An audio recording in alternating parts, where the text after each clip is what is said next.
गोंडा से हैं रिंकी, स्वागत है आपका। नमस्कार बहन जी। जी नमस्कार मैम। भाई साहब को नमस्कार। जय हिंद, स्वागत है आपका।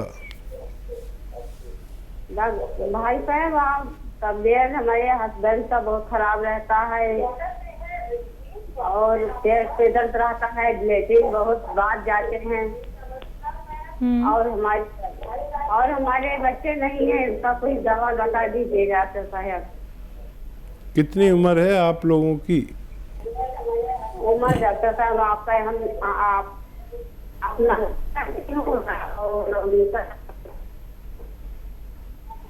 मैम दोबारा से उम्र बताइए।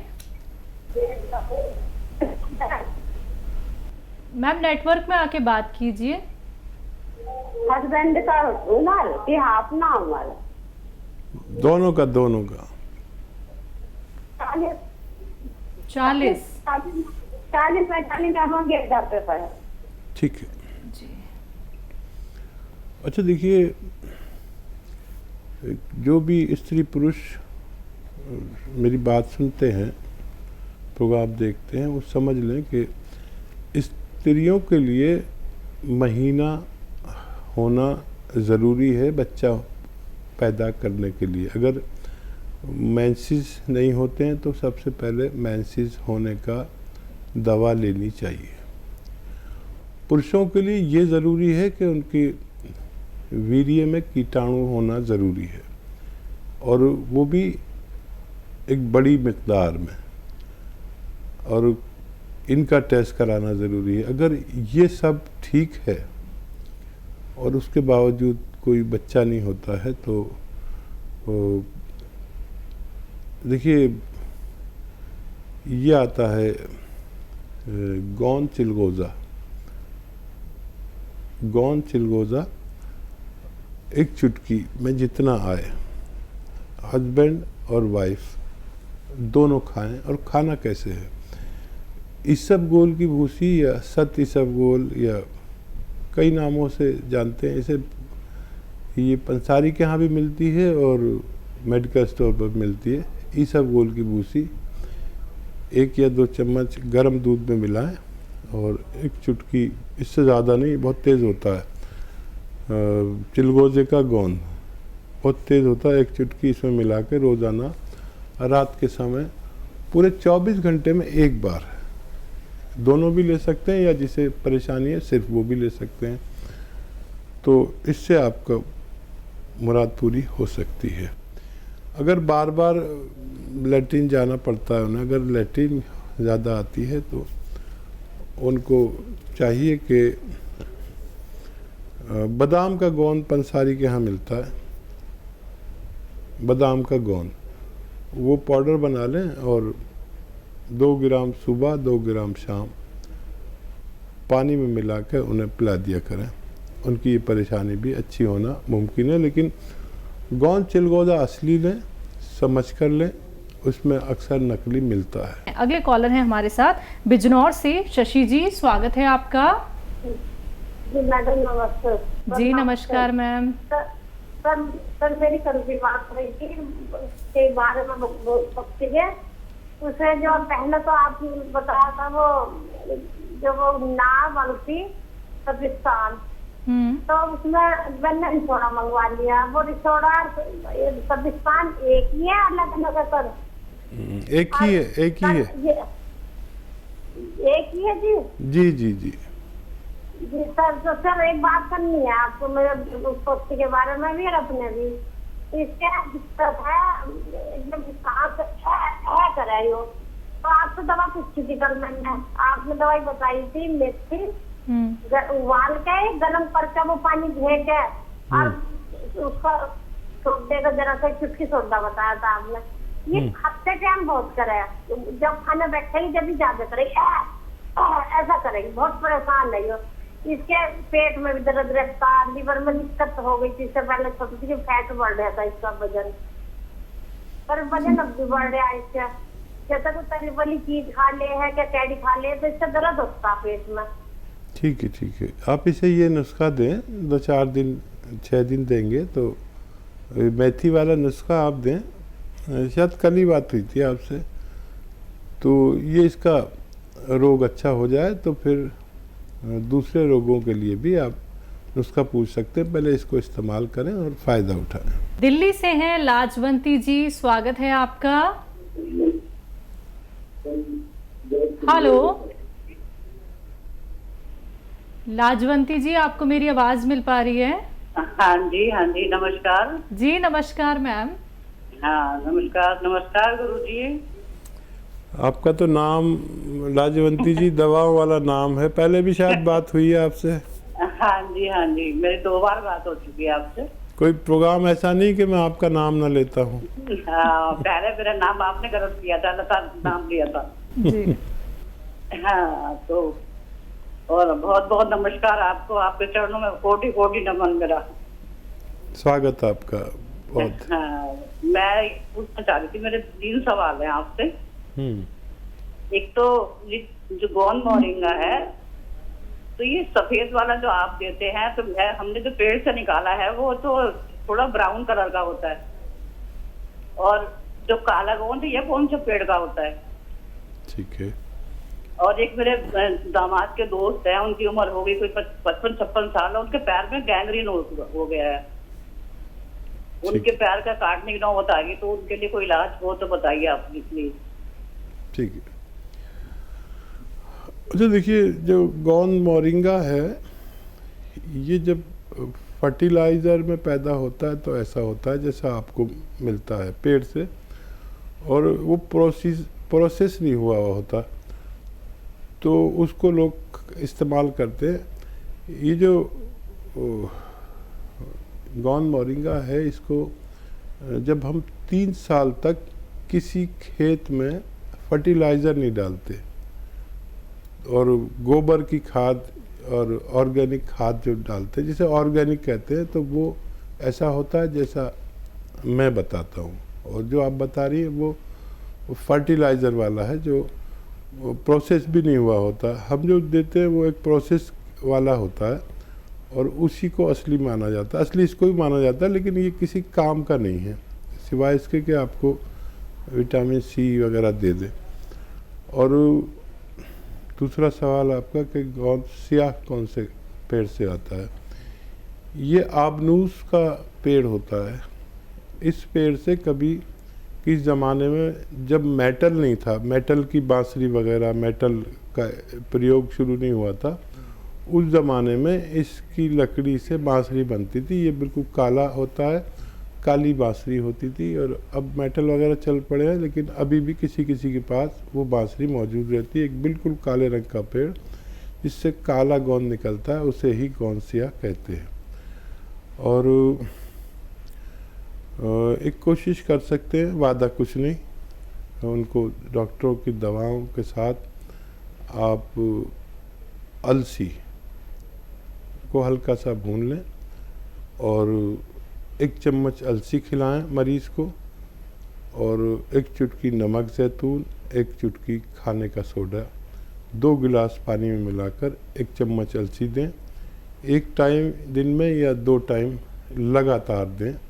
कुछ फ़ायदा हो तो हमसे आप बात करते रहें, वरना आप डॉक्टरों की बात मान सकते हैं। नूर मोहम्मद अंसारी जुड़ गए हैं हमारे साथ, स्वागत है आपका सर। हकीम साहब अस्सलाम वालेकुम। वालेकुम सलाम। दीदार हुए आपके। ज़हूर साहब खुशामदीद, जहे नसीब, आपसे बात हो रही है, बताइए। हकीम साहब, मतलब मेरा ये है कि जैसे एक बच्ची है, मतलब उसके मतलब क्या है, जो 3-4 तो बच्चे हो गए थे, मतलब उससे जो दूसरा बच्चा होता है ना, जब से मतलब 7-8 साल हो गया, तो उसके बच्चे दाने बाहर आ रही है। तो उसके लिए धनिया, अलसी, आंवला की डोडे और चिलगोंजा गोंद मतलब दे सकते हैं, तो उससे फायदा होगा और कुछ देना उसको। और दूसरा सवाल ये है हकीम साहब, मतलब मैंने मतलब सब जगह ट्राई कर लिया, कोई ना लहसुन का जूस ना अदरक का जूस, कोई भी निकाल के नहीं दे रहा। मतलब 4-5 पेशेंट है, उनको देना है, तो उसके लिए कुछ बता दो भाई, कैसे निकलेगा कैसे नहीं निकले। और दूसरी बात, अगर वो दयावती जी से अगर बात हो जाती तो वो नुस्खे भी वो भी बता देती भाई कैसे निकला कैसे नहीं निकला। ठीक, ये 2 सवाल है हकीम साहब जी। अच्छा देखिए, वो जो नुस्खा आप उन्हें दे रहे हैं उसमें विशेष ख्याल ये रखिए कि उसमें उन्हें एक ही बार वो नुस्खा दें जिनकी बच्चेदानी बाहर को आ गई है, और उसमें एक चुटकी ही ये वो जो मैंने गोंद बताया चिलगोजे का गोंद, वो बस एक चुटकी ही देना है पूरे 24 घंटे में उस नुस्खे के साथ। तो ये शुरू करेंगे तो उनको फ़ायदा होना मुमकिन है। और एक बात ख्याल रखें कि दयावती जी ने खुद कहा था, और मैं भी बताता हूँ कि लहसुन को पीसा भी जा सकता है, लेकिन पानी में नहीं, सिरके में पीस लें, सिलबट्टे पे पीस लें या जैसे भी आप पीसें। और अदरक का जूस तो उसी में निकल आता है जिससे आप गाजर का जूस निकालते हैं ना, उसी में अगर गाजर की जगह अदरक डाल दें तो उसका जूस निकल जाता है। ये तरीका है। और दयावती बहन ने तो सुन ही लिया होगा, मुमकिन है इस प्रोग्राम में या अगले प्रोग्राम में उनकी कॉल आ जाए। वो लोगों को बहुत फ़ायदा कर रही है। और ये मशीनें आती हैं, कोई निकाल के नहीं देगा, मशीनें आती हैं जो प्रोफेशनल यूज़ के लिए होटल वाले यूज़ करते हैं, तो उसको आप लेंगे तो ये सब बहुत आसान है। पहले मैं भी परेशान रहता था कैसे निकालें, फिर वो मशीन मिली, फिर तो हमने प्लांट लगा लिया। तो इस तरह से आप इस्तेमाल करा सकते हैं। लखन लाल जी हैं एमपी से, स्वागत है आपका।